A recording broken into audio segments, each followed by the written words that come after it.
सम्मिलित अवतार थे। शासन प्रबंध में राजा सक्रिय रूप से भाग लेता था। शासन प्रणाली में मतलब शासन का कोई भी अगर काम होता था तो उसमें राजा का होना जरूरी माना जाता था। समझे? इधर समझे? क्योंकि अगर कहीं भी कुछ भी काम हुआ तो राजा को बुलाएंगे कि नहीं? बुलाएंगे ना? क्योंकि वो राजा है। राजा के बिना तो कोई काम हो नहीं सकता। किसका ऑर्डर लेना चाहिए? राजा का।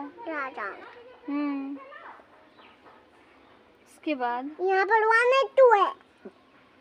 उसके बाद हम पढ़ेंगे टॉपिक नंबर 2, मंत्री परिषद। राजा के दरबार में मंत्री परिषद भी होता है।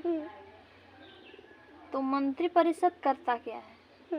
हर्ष के शासन काल में मंत्री परिषद का अत्यधिक महत्व था। जो हर्ष का शासन काल चल रहा था, हर्ष का शासन काल कब से कब तक चल रहा था? 1606 से 1646 नहीं 47 चल रहा था। हो चुका। और उसके बाद बताया है हर्ष कौन था?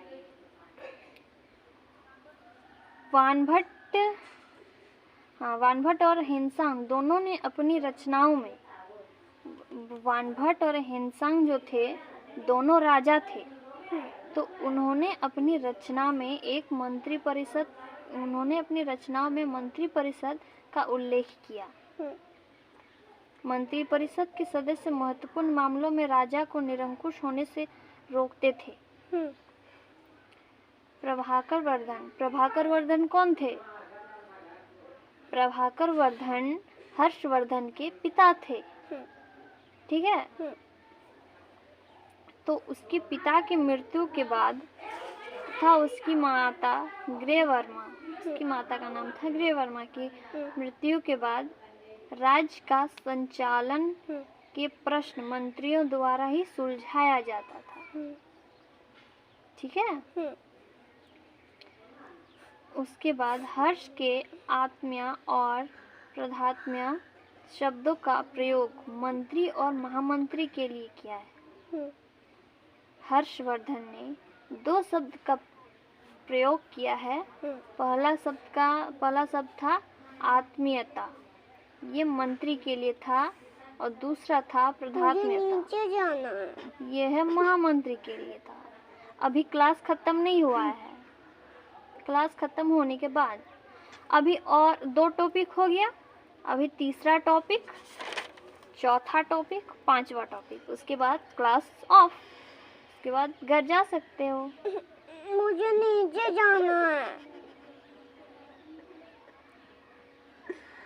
मतलब पढ़ाई में इंटरेस्ट नहीं है? समझ में नहीं आ रहा है?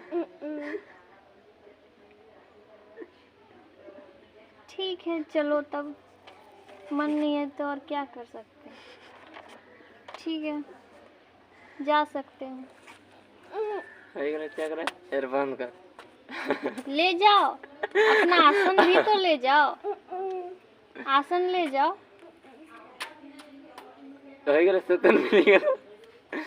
स्टोरेज भरेगा क्या पर जाता है।